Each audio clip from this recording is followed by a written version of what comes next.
দীর্ঘ একটি বছর পরে আপনাকে আমাকে যে আল্লাহ পবিত্র রমজান মাসে এই পর্যন্ত হায়াত দারাজ করে নেক হায়াত দিয়ে যে আল্লাহ পাক রব্বুল আলামিন দয়া করে মায়া করে এখনো আপনাকে আমাকে বাঁচিয়ে রেখেছেন, সুস্থ রেখেছেন, এই জন্য সকলে শুকরিয়া দান বলেন আলহামদুলিল্লাহ। গত রমজানে আপনার সাথে আমার সাথে কত মানুষ ছিল, এই রমজানে তারা নাই, অনেকেই বিদায় হয়ে গেছে। আপনার শুধু এলাকা ধরেন, দেশ ধরা লাগবে না, পৃথিবী ধরা লাগবে না, শুধু আপনার এলাকার ভিতরে এই এক বছরের ভিতরে কতগুলি মানুষ বিদায় হয়ে গেছে। কথা বল ঠিক কিনা? আগামী রমজান আসার আগে আমি যে চলে যাব এটাই তো নিশ্চিত, থাকার তো কোনো গ্যারান্টি নাই। চলে যে যাব এটাই কিন্তু আমার আপনার জীবনে প্রথম, সামনে, কাছে। আল্লাযী খলাকাল মাউতা ওয়াল হায়াতা, আগে মরণ এরপরে হায়াত। মরণ আগে, বেঁচে থাকাটা এটার কোনো নিশ্চয়তা নাই। চলে যাব যে এইটাই নিশ্চয়, এটা অবশ্যই, কারণ থাকার কোনো সিস্টেম নাই। আগামী রমজান আসার আগে যদি মালিক আমারে ডাক দিয়া দে, আমার সঙ্গের সাথী এলাকাবাসী সবাইরে রাইখা আমি আজকে যেভাবে চলতেছি আমিও চলে গেলে তারা এভাবেই চলবে, কিন্তু শুধু এই পৃথিবীতে আমি থাকবো না, সব থাকবে, আমি থাকবো না। এই জন্য রমজান মাস যেহেতু আল্লাহ আপনা আমার হায়াত দিয়ে পাওয়ায় দিছে, রাসূল দোয়া করেছেন আল্লাহুম্মা বারিক লানা ফি রজব ওয়া শাবান ওয়া বাল্লিগনা রমাদান। রাসূল দোয়া করেছেন শাবান এবং রজবের বরকত এবং রমজান পর্যন্ত হায়াত দারাজ। তাইলে আপনি আমার যেহেতু রমজান মাস পাইছি, যদি একটা মাস আমরা আল্লাহর ইবাদত বন্দেগীতে কাটাইতে পারি, একটা মাস যদি আমরা মহান মালিকের কাজ করতে পারি, করার মতন করতে পারি, আমার মনে হয় যে আল্লাহ বাকি 11 মাসের যে গুনাহ খাতা আছে সব আল্লাহ আমাদেরকে মাফ করে দেবে। দুই নাম্বার, আল্লাহর কাছে দাঁড়ানোর মতো একটা সুযোগ আছে যে আল্লাহ তুমি এবং তোমার হাবিব বলেছে রমজান মাসে 1 টাকা দান করলে 70 টাকার সওয়াব। রমজান মাসে 1 মাস ইবাদত করছি 70 মাসের সমান। সুবহানাল্লাহ। এই একটা মাস ইবাদত করছি 70 মাসের সমান। এই জন্য আমরা বাকি 12 মাসের মধ্যে 1 মাস ইবাদত করছি, 11 মাস বাদ দিলেও আরো তো আপনার কাছে কত মাস? আরো 69 মাস পাবো, নাকি কত? 59 মাস পাবো। সুবহানাল্লাহ। কোন বাকি 59 হলে আমরা ফ্রি। তোমার ইবাদত বেশি করছি, তুমি বলছো 12 মাস করার জন্য, আমরা 1 মাস করছি 70 মাসের সমান। একটা যুক্তি নিয়ে দাঁড়ানো যাবে। কথা কোন ঠিক কিনা?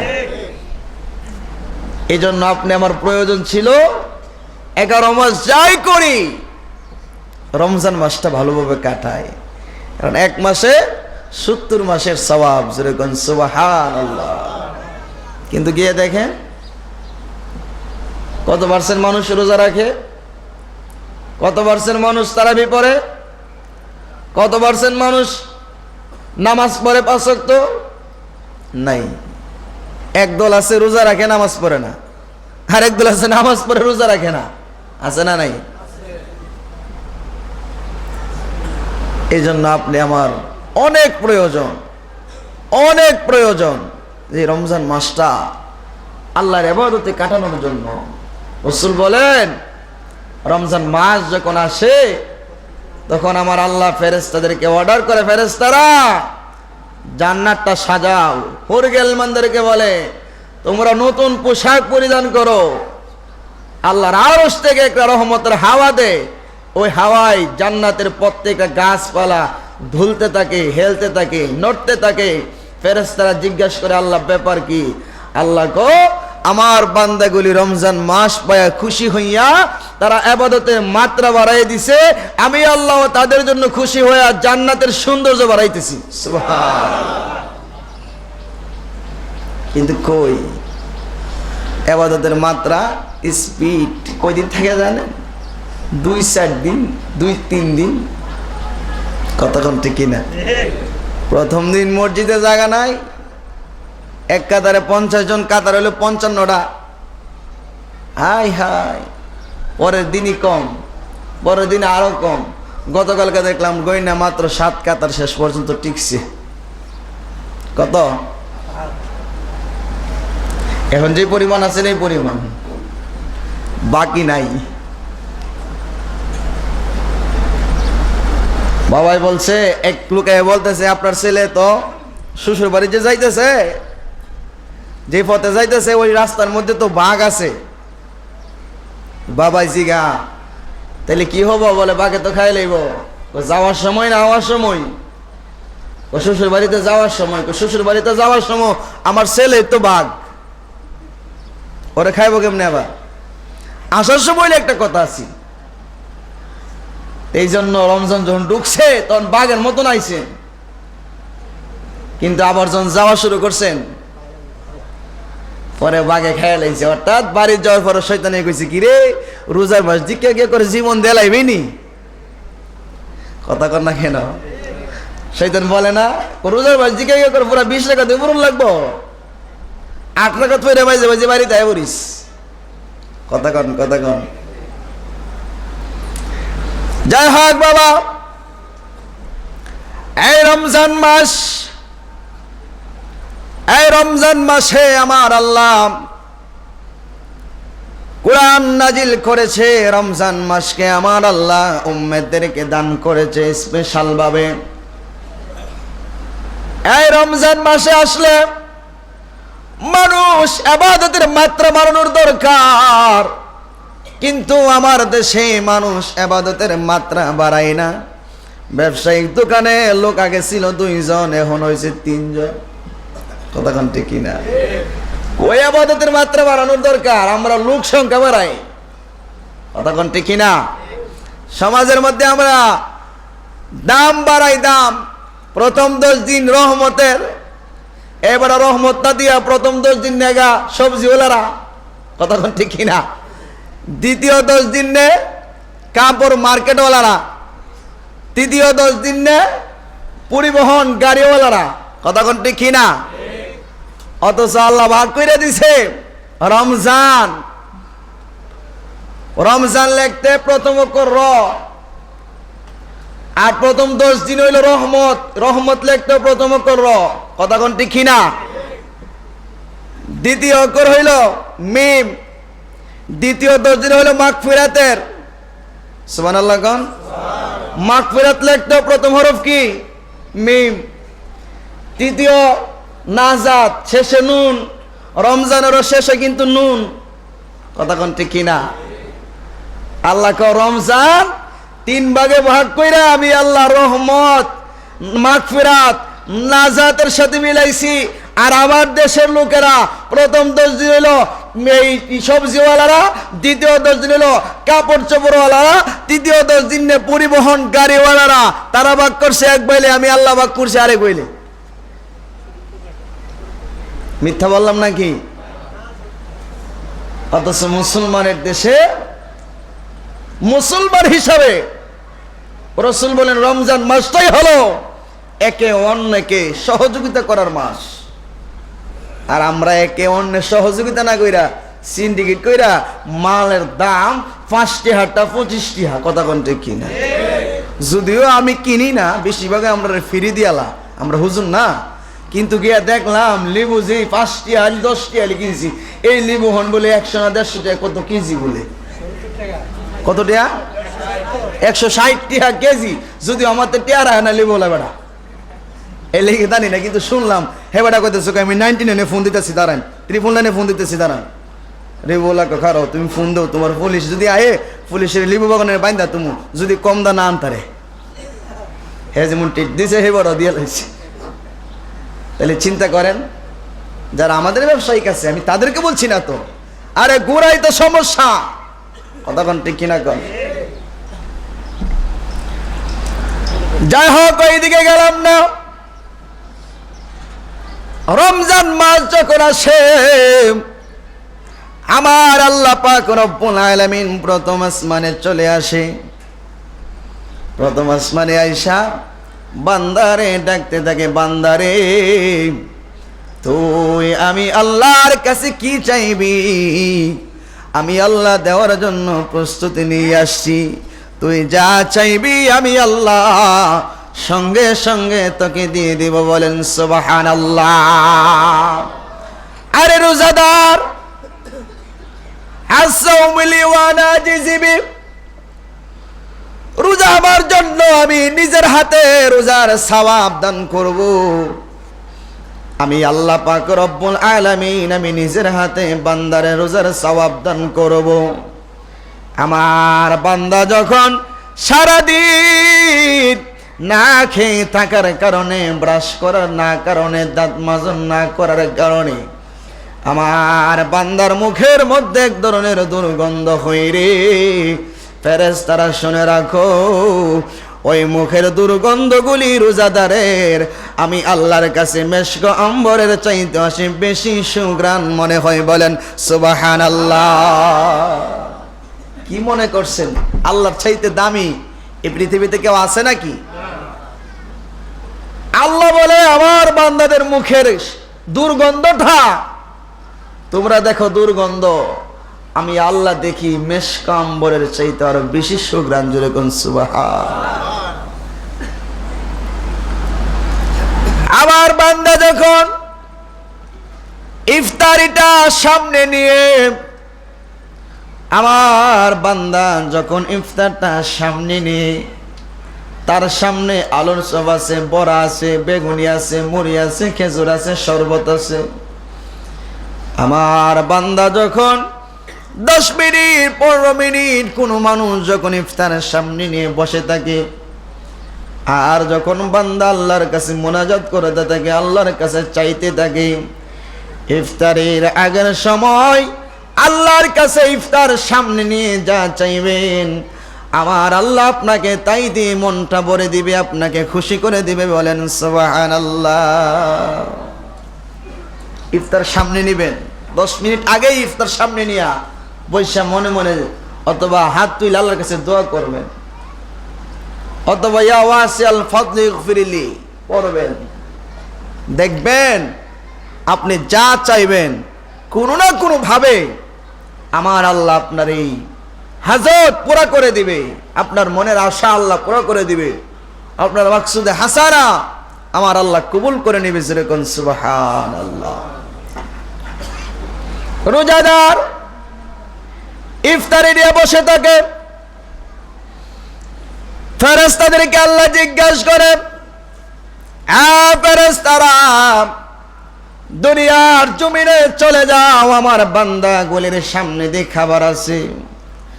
রাত্রে 4টার সময় বান্দা খাইছি রে, এখন সন্ধ্যা 6টার উপরে হয়ে গেছে রে, এখনো কি আমার বান্দার পেটে খিদা লাগে নাই? ফেরেশতা তোমরা তো বলেছিলা আমি যেন মানুষ জাতিটা না বানাই, তুমি বলছিলা, তোমরা বলছিলা মানুষ জাতি কাটাকাটি করবে, মারামারি করবে, হানাহানি করবে, খুন খারাপি করবে, রক্তপাত করবে, কিন্তু গে দেখো রে আমার বান্দার সামনে খাবারের আইটেমের অভাব নাই, এরপরও কিন্তু আমার বান্দা কোনো খাবার খাই না রে। আমার বান্দা কেন খাই না তোমরা জানো নি? ফেরেশতারা বলে, মালিক ও মালিক তোমার মায়ের বান্দাগুলির সামনে খাবার থাকা সত্ত্বেও তারা খাবার খাইতেছে না, দুনিয়ার আর কাউরে বই করে না, তোমাকে বই করে তোমার রাসূলুল্লাহর মহব্বতে জান্নাতের আশা করে জাহান্নামকে বই করে।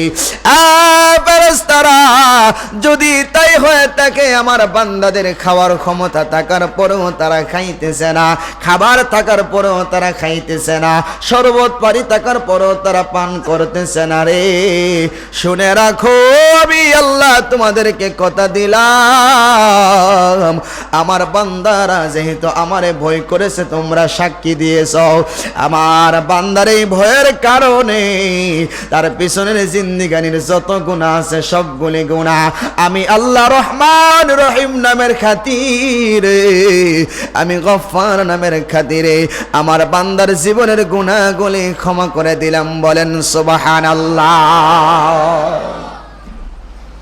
তুমি তো মালিকুল কাদির, বানাও কত বাদশারে ফকির, এসব তোমার কুদরতের কারবার আল্লাহ পরওয়ার, গুনাহ খাতা মাফ করো আমরার। বলেন গুনাহ খাতা মাফ করো আমরার আল্লাহ পরওয়ার, গুনাহ খাতা। গলা শুকাই গেছে গানা রোজার মাস তো, চিন্তা করেন আল্লাহ বান্দারে কত ভালোবাসে। আল্লাহ কথায় কথায় তোমরা না করছিলা, সৃষ্টির শ্রেষ্ঠ মানুষ, কিন্তু মানুষ হওয়ার পরেও আমরা কিছু আছি অমানুষের কাজ করি, আছে না নাই? মানুষ কিন্তু কাজ করে অমানুষের। আল্লাহ সৃষ্টির ভিতরে 18,000 মাখলুকাত, 80,000 আলম, আল্লাহ সৃষ্টি জগতে যা বানাইছে সব কিছু আল্লাহ 6 দিনে বানাইছে। সুবহানাল্লাহ। আরশ 6 দিনের ভিতরে, কুরসি 6 দিনের অন্তর্ভুক্ত, আসমান জমিন সব কিছু জান্নাত সহ 6 দিনের ভিতরে।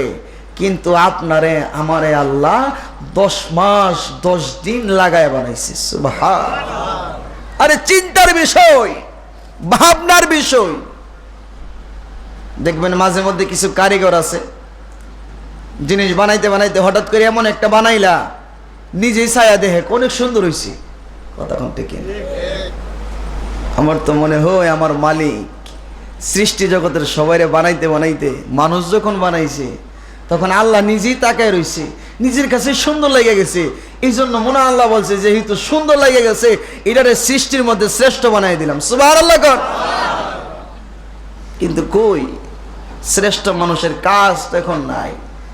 মানুষ শ্রেষ্ঠ, কাজ করতেছি নিকৃষ্ট। নবী পাইছি শ্রেষ্ঠ, মালিক শ্রেষ্ঠ, কোরআন শ্রেষ্ঠ, ধর্ম শ্রেষ্ঠ, উম্মত হিসাবে শ্রেষ্ঠ, সৃষ্টির ভিতরে শ্রেষ্ঠ, কিন্তু কাজ করে নিকৃষ্ট। এখন আওয়াজ কম হইব, তো আওয়াজ হইলে নিজের উপরে পড়ছে। আমরা নিজেরা। মালিক আপনারা বানাইছে 10 মাস 10 দিন লাগায়া, 10 মাস 10 দিন শুধু আমার আল্লাহ নিজে কাজ করে নাই, ফেরেশতাদেরকে দিয়াও কাজ করাইছে। এখান থেকে এই পর্যন্ত আল্লাহর নিজের হাতে বানাইছে রে। আমার আল্লাহ বলে মানুষ তো সাধারণ মানুষ না, তারা হইল আমি আল্লাহর কুদরতি এক মহা রহস্য। বলেন সুবহানাল্লাহ। আমি আল্লাহর কুদরতি এক মহা রহস্যের নাম মানুষ। সৃষ্টির শ্রেষ্ঠ জীব তারা, অথচ এই মালিকই আবার উলাইকা কাল আনআম বাল হুম আদল, কুকুরের চাইতেও নিকৃষ্ট বলছে। কুকুরের চাইতেও নিকৃষ্ট। কেন? কেন? এই যে রমজান মাস, এই যে রমজান মাস আসছে, কুত্তা যেমন দিনেও খা রাইতেও খা, সকালেও খা সন্ধ্যাও খা, যখন তখনই মনে চাইলে কুত্তাই খা। কিছু মানুষও আছে রমজান মাস, এরপরও দিন আর রাত মানে না, যখন মন চা তখনই খা। কতক্ষণ ঠিক কিনা গা? তাইলে তার মধ্যে আর কুকুরের মধ্যে পার্থক্যটা কিনা মানে বোঝান। এই যে মানুষ হওয়ার পরেও আপনি ভাববেন আমার কুত্তার সাথে তুলনা দিতেছে হুজুরে, আমি দেই নাই, আল্লাহ দিছে। রাগ করলে আল্লাহর সাথে যাই করো, বিরোধিতা করলে আল্লাহর করো, সমালোচনা করলে আল্লাহর করো। আমি বলি নাই, কোরআন বলে উলাইকা কাল আনআমি বাল হুম আদল।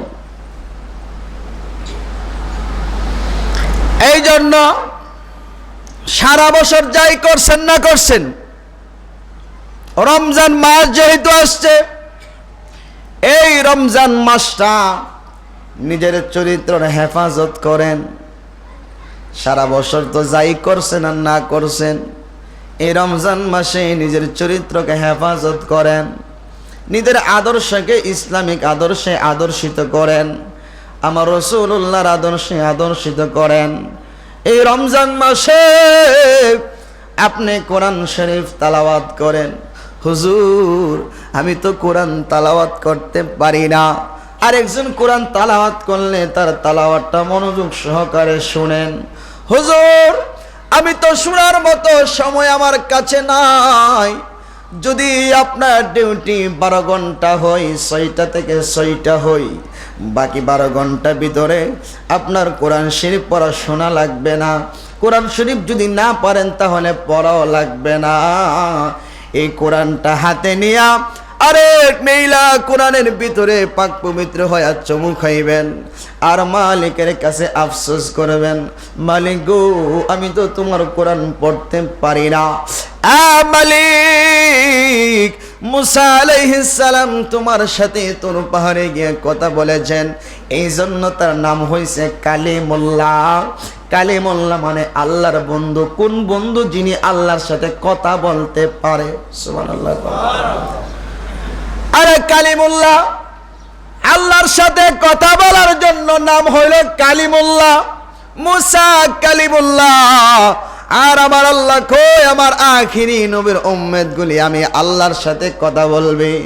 আমি আল্লাহর সাথে কথা বলার কারণে এই কোরআনের নাম হইল কালামুল্লাহ। জোরে কোন সুবহানাল্লাহ।